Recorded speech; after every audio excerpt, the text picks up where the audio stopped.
Most educators enter the classroom because they are passionate about sharing knowledge. You rarely hear a teacher say they signed up for the job because they love grading papers or administering exams. But trying to teach without measuring what students learn creates a serious blind spot.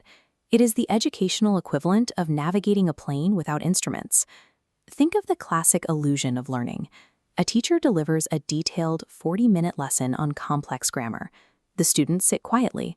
Their facial expressions look attentive. Based on the room's energy, the teacher assumes the concepts landed perfectly.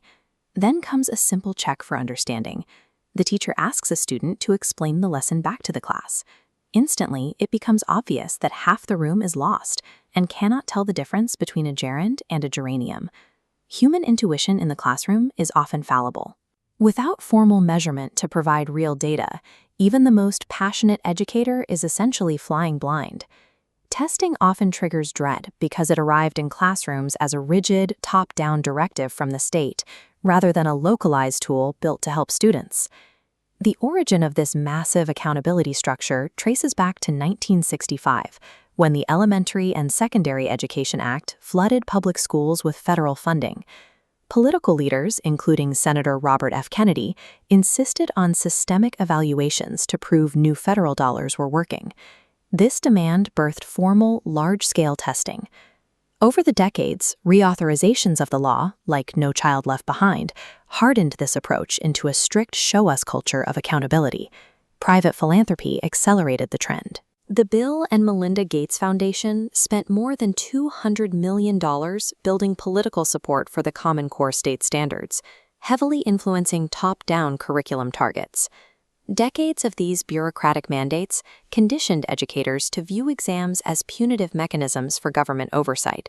That baggage often hides the actual day-to-day utility of measuring student progress. To move past that political history, many educators are shifting their vocabulary away from testing and toward the broader concept of assessment. Assessment moves past traditional paper and pencil formats. It includes tools like oral interviews, active observation of a student's skills, and computer-adaptive challenges that adjust to the user's ability. And this expanded toolkit provides practical advantages, starting with pre-assessment. By determining current status before a unit begins, teachers identify what students already know, avoiding the waste of teaching mastered concepts. The second advantage is monitoring progress. Mid-lesson check-ins provide data to condense lesson plans if the class learns faster than anticipated. And the third advantage is assigning grades. Assessments supply the objective evidence required to build a fair and accurate permanent academic record for each student. This evidence-gathering power allows teachers to actively adjust their own instructional behavior to better serve the room. Teachers do not need to be measurement experts to use these tools safely. The profession has established clear guidelines to ensure data is used correctly. National research organizations maintain a rulebook called the Standards for Educational and Psychological Testing. This manual dictates that every assessment must meet 3 criteria: validity, reliability, and fairness.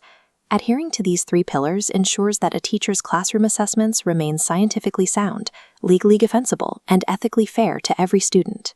This evidence-based approach marks a critical change in how educators use data. The transition from assessment of learning to assessment for learning. Assessment of learning operates like an autopsy. It is a summative final exam given when instruction is completely finished, meaning it is too late to fix any gaps in the student's knowledge. Formative assessment catches failures during the learning process. It provides immediate data, allowing the teacher to pivot their methods right before the student falls permanently behind.